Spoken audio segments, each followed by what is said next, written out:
السمبوسك بالجبن أو سمبوسة الجبن بالعجينة المنزلية وصفة ولا أطيب تزين بها المائدة برمضان. رمضان كريم.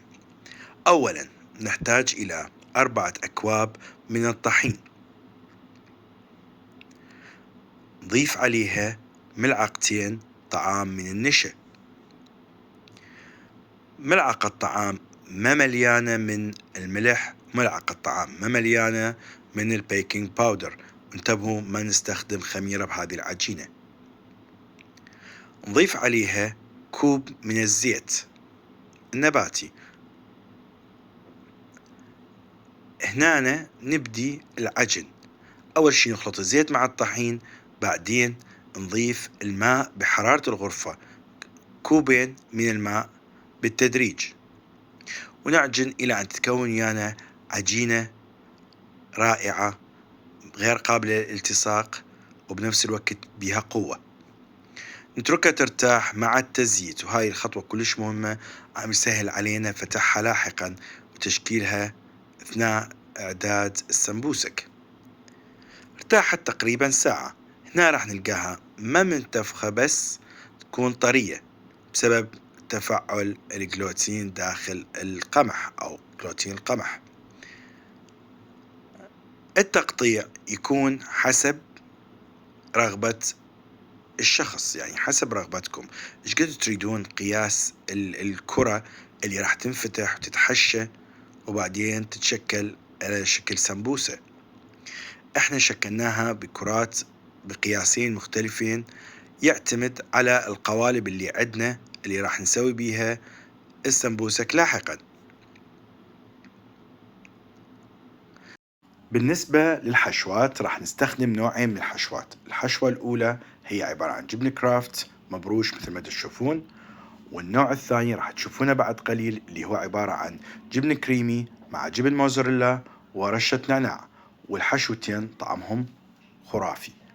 بالنسبة لفتح العجين نفتحها برفق بدون ما نضغط بقوة حتى لا تصير رقيقة، لأن إذا صارت رقيقة من راح نقليها راح تصير يابسة أو معظمة، فلهذا نفتحها ونترك بها سمك نوعا ما. هذا السمك هو اللي راح ينطيها قرمشتها ويقلل من امتصاص الزيت.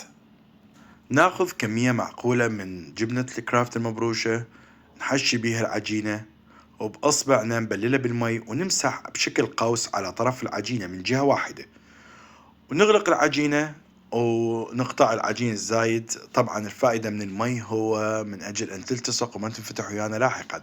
وبالنسبة للعجين الباقي فممكن نستفيد من عنده نسوي بيه كرات ثانية ونسوي بيه سمبوسة إضافية. هاي هنا عندنا قياسين من السمبوسك. هنا الحشوة الثانية مثل ما تشوفون، وطبعا ما نستخدم نفس كمية الحشوة الأولى داخل العجينة إنما أقل بشوية. بللنا العجينة، نخلي الحشوة ونغلق بنفس الطريقة، نكمل كل الكمية وندخلها الثلاجة تبرد شوية. طاوة عميقة وزيت غزير وتكون طاوة ساخنة جدا.